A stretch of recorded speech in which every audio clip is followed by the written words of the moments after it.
Bahkan pun yang cukup mengejutkan pada saat yang lalu ketika Presiden terpilih Pak Prabowo Subianto memanggil para calon menteri-menteri dan calon wakil menteri, nama Qodari tidak ada. Ini yang cukup membingungkan ya.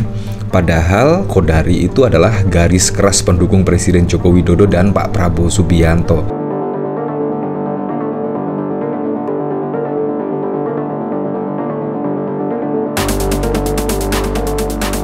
Wow, sungguh kejam sekali ya.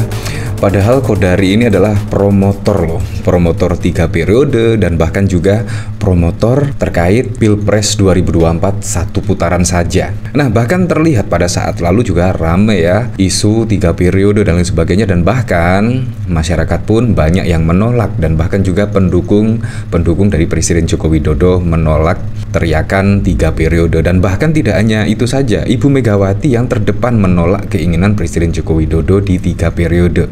Jadi itu bukan isu-isu ya. Jadi itu sudah diklarifikasi oleh Ibu Megawati sendiri. Bahkan pun yang cukup mengejutkan pada saat yang lalu ketika Presiden terpilih Pak Prabowo Subianto memanggil para calon menteri-menteri dan calon wakil menteri, nama Qodari tidak ada. Ini yang cukup membingungkan ya. Padahal Qodari itu adalah garis keras pendukung Presiden Joko Widodo dan Pak Prabowo Subianto, dan bahkan juga menyuarakan satu putaran pada saat lalu, dan akhirnya juga terjadi satu putaran beneran. Pak Prabowo mendapatkan di angka 58%. Nah, ketika Pak Prabowo menang satu putaran, semua langsung teringat apa yang dikatakan Qodari. Nah, tetapi kenapa Qodari tidak menjadi menteri atau wakil menteri dari Pak Prabowo? Ini sungguh mengejutkan. Dan Bang Karni bahkan juga ikut terkejut ketika Qodari tidak dipanggil oleh Pak Prabowo Subianto terkait calon menteri dan calon wakil menteri.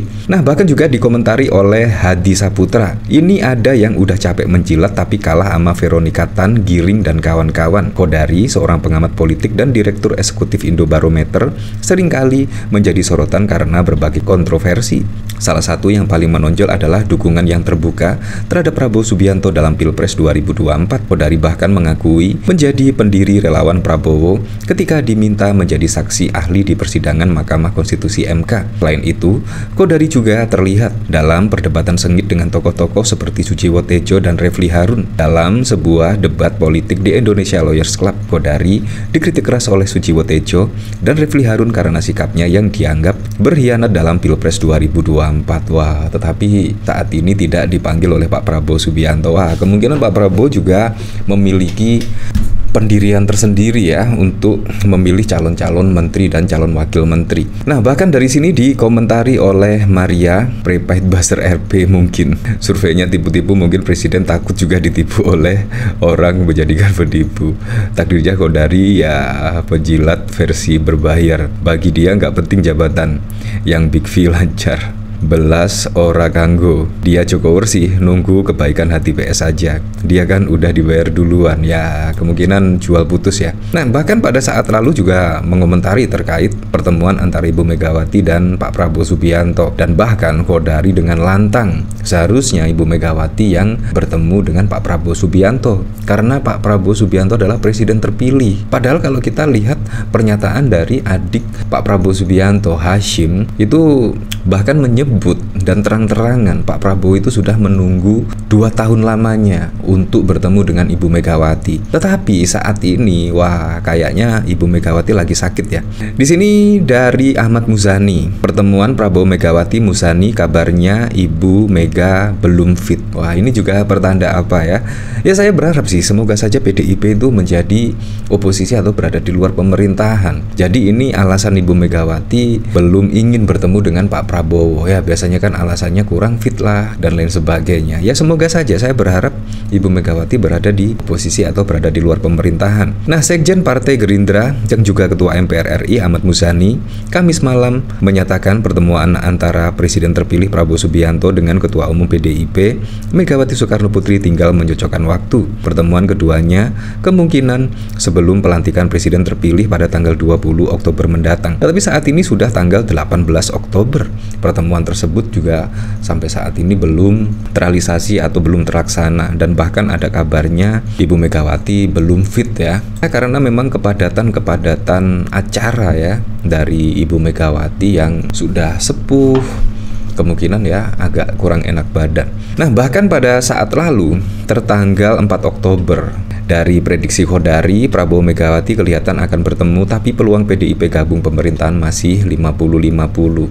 Ya, bahkan banyak kok yang menyebut PDIP akan bergabung kepada koalisi Pak Prabowo Gibran, dan bahkan juga banyak yang menyarankan PDIP agar berada di oposisi atau berada di luar pemerintahan, alias tidak masuk di kabinet Pak Prabowo Gibran. Direktur Eksekutif Indobarometer Khodari merespon wacana pertemuan antara Presiden terpilih Prabowo Subianto dan Ketua Umum PDIP Megawati Soekarno Putri dengan optimisme melihat situasi terkini. Khodari menilai kemungkinan pertemuan tersebut besar terjadi, mengacu pada pernyataan sejumlah elit Partai Gerindra termasuk dari Prabowo sendiri. Kalau melihat beberapa pernyataan yang sudah muncul dari Pak Dasko, kemudian dari Pak Hasim dan Pak Prabowo sendiri, kelihatannya pertemuan akan terjadi, ujar Khodari pada 4 Oktober yang lalu. Menurut Khodari, ada dua kemungkinan pembahasan dalam pertemuan tersebut. Pertama, pertemuan ini mungkin hanya berupa silaturahmi kebangsaan antara dua tokoh bangsa tanpa membahas soal PDIP bergabung dengan koalisi atau alokasi kursi menteri untuk PDIP. Kemungkinan pertama hanya silaturahmi kebangsaan. Bisa jadi PDIP atau orang-orang PDIP tidak masuk pemerintahan, jelasnya. Ya, seperti itu. Jadi memang 50-50, apalagi juga sampai saat ini belum ada pertemuan yang dimaksud ya. Padahal dari isu-isunya sih Ibu Megawati itu akan bertemu dengan Pak Prabowo Subianto ya sekitar tanggal 10 Oktober yang lalu. Tetapi sudah seminggu berlalu, pertemuan yang dimaksud belum terlaksana. Apakah Ibu Megawati itu akan memutuskan untuk berada di oposisi ya? Ini memang sangat menjadi penasaran sekali. Apalagi masyarakat di sini setidaknya penasaran dengan keputusan Ibu Megawati akan berada di oposisi atau berada di koalisi. Khodari, keterlibatan Menteri Jokowi di kabinet Prabowo sangat wajar sekali ya. Apalagi Pak Prabowo juga mengusung tema keberlanjutan ya, yaitu akan melanjutkan program-program dari Presiden Joko Widodo.